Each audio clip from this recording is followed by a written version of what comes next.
इस कहानी का शीर्षक है लव ट्रायंगल। यह कहानी है सूरज और श्रेया की, जिनकी मुलाकात शादी के लिए होती है। सच और भावनाओं के उलझाव में फंसी यह प्रेम कहानी धीरे धीरे एक अनोखे मोड़ पर पहुंचती है। क्या यह रिश्ता तकरार से प्यार तक का सफर तय कर पाएगा? मैंने जिंदगी में जिम्मेदारियों के बीच खुद को हमेशा उलझा हुआ पाया है।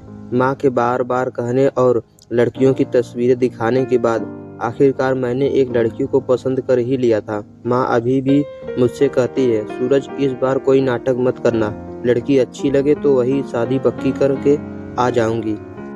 लड़की देखने का दिन आया और सब कुछ ठीक लग रहा था। जब माँ ने लड़की को देखी तो बहुत ही खुश हो रही थी और मुझे भी अच्छी लगी थी। लेकिन जब मेरे और श्रेया के बीच अकेले में बात हुई तो श्रेया ने सच बोलते हुए कही, मैं किसी और से प्यार करती हूँ। यह सुनना लड़के के लिए चौंकाने वाली बात थी। श्रेया ने मुझसे कही कि मैं शादी से मना कर दूंगी। मैं सोच में पड़ गया। उसकी मासूमियत और सच्चाई ने मुझे प्रभावित किया। मैंने वही किया जो श्रेया ने कही। बहुत दिनों बाद मुझे कोई लड़की पसंद आई थी। उसके भोलेपन से मुझे प्यार हो गया था। मुझसे ऐसे बात कर रही थी कि जैसे मुझे कब से जानती हो, और उसे विश्वास भी था कि मैं वही करूँगा जो वो कहेगी। लेकिन कहानी यही खत्म नहीं हुई। कुछ दिनों बाद फिर उसका फ़ोन आया।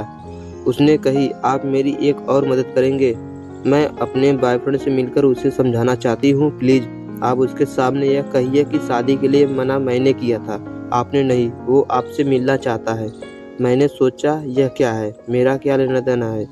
पर श्रेया में कुछ था ऐसा जो उसकी हर बात को मानने का मन करता था। उस दिन के बाद भी मैं उसके बारे में सोच ही रहा था, इसलिए मैंने मिलने के लिए हाँ कह दिया। मैं श्रेया और उसके बॉयफ्रेंड से मिला। उसने ना मुझे बोलने दिया ना उसके बॉयफ्रेंड को, खुद ने ही समझा लिया। बातें सारी क्लियर हो गई। मैं घर के लिए आ रहा था तभी उसके बॉयफ्रेंड ने मुझे रोका और बोला, भाई मुझे लगता है कि मैं इसे आगे तक नहीं निभा पाऊंगा। आपसे बेहतर लड़का इसे नहीं मिलेगा। आप शादी करना चाहते हो तो करो, वरना उसको समझा दो। वो पुराने विचारों की है। मुझे लगता है कि आपकी और उसकी सोच भी मिलती है। अभी तक हमने सिर्फ फ़ोन पर ही बातें की है, ज़्यादा मिलना होता नहीं है। मैंने कुछ और ही सोचा था।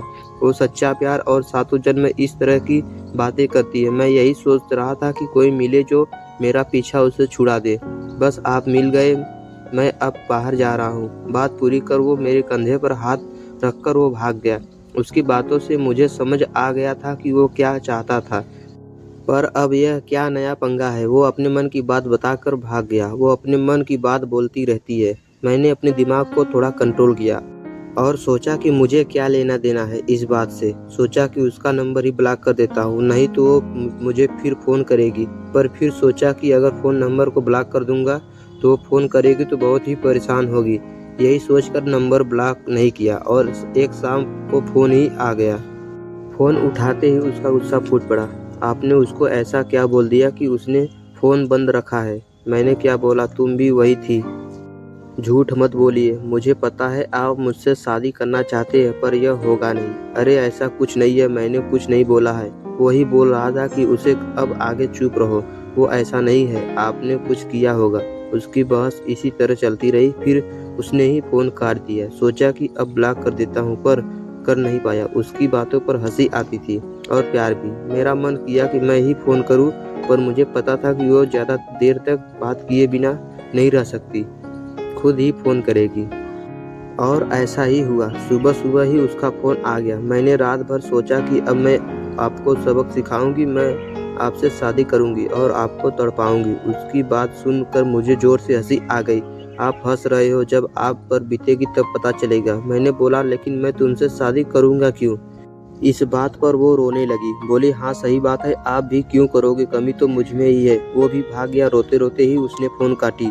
कुछ दिनों में मैं उससे अटैच हो गया था। मैंने उसे समझाने के लिए फ़ोन किया, लेकिन उसने उठाया नहीं।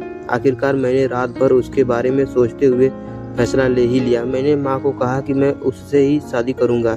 शादी पक्की होने के बाद वो हर रोज़ मुझसे 2 घंटे तक यही बात करती कि मैं आपको अब तड़पाऊँगी।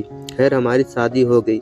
मैडम का तड़पाना अभी चालू है, देखता हूँ कब तक चलता है। पर कुछ भी हो, उसकी बातों पर प्यार बहुत आता है। तो मित्रों, आप लोग भी शादी करने से पहले पूछ लेना लड़की से कि तुम किसी से प्यार करती हो या नहीं। मित्रों, कहानी कैसी रही आप लोग ज़रूर बताएं।